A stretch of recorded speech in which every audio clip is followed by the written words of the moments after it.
নমস্কার, মনের মান্নাতে আপনাদেরকে স্বাগত। আমার বর ছিলেন, আজ আমি বরের কিছু কথা আমি বলবো। আমার বর ছিল ইটভাটার ম্যানেজার।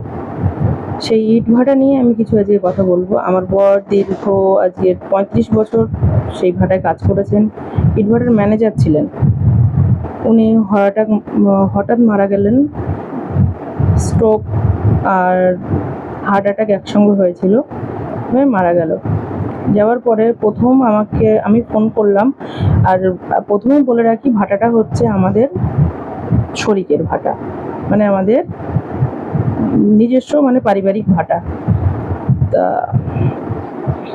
ওই ভাটায় আমাদের কোনো শেয়ার নেই বা কোনো কিছু নেই, কিন্তু আমার বর ওখানকার ম্যানেজার ছিল, ক্যাশ ডিপার্টমেন্ট দেখাশোনা করতো।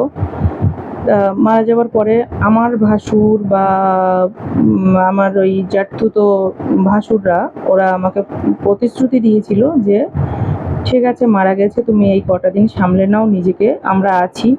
আমি থাকি রেন্টে, ভাড়াতে থাকি। আমি দুটো বাচ্চা নিয়ে, আমার দুটো মেয়ে আছে। বড় মেয়েটা ক্লাস এবার 10-এ মাধ্যমিক দেবে, আর ছোটো মেয়েটা ক্লাস 3-তে পড়ে।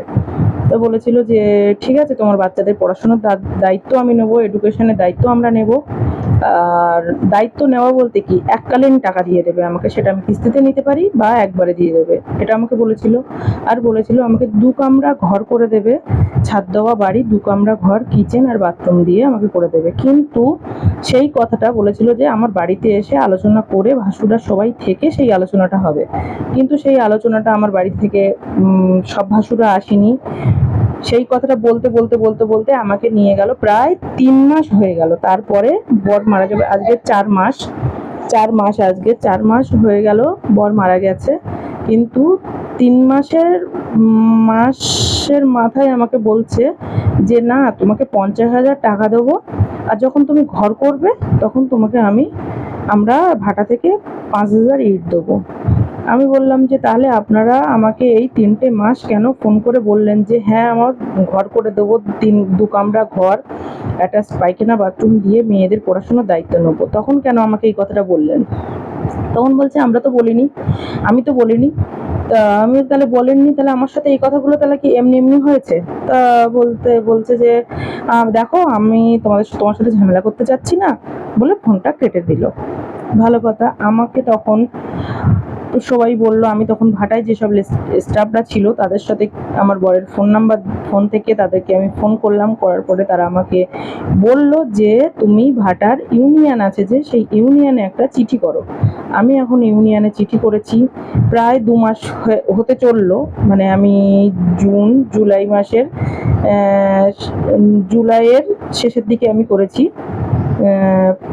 চিঠিটা। এখন আমাকে কালকের ফোন করে আমাকে বলছে আমাকে একা যেতে হবে সেখানে। গিয়ে আমার সঙ্গে আমার কোনো ভাই, কোনো ননদ, কেউ আমার সাথে যেতে পারবে না। আমি যাদেরকে ডাকবো তাদেরকে নিয়ে আমি যেতে পারবো না। বলছে যে একা যেতে হবে, সেখানে গিয়ে আমার সাথে একা কথা বলবে। আপনারাই বলুন, আমি একটা মেয়ে মানুষ হয়ে ওই ভাটায় আমি একা কি করে গিয়ে ওদের সাথে কি কথা বলবো? ভাটার কোনো কাগজপত্র আমি বুঝি না, কোনো কিছুই বুঝি না। আর আমার বর যে ওখানে ছিল, বিয়ের আগ পর্যন্ত কোনো মাইনে নেয়নি।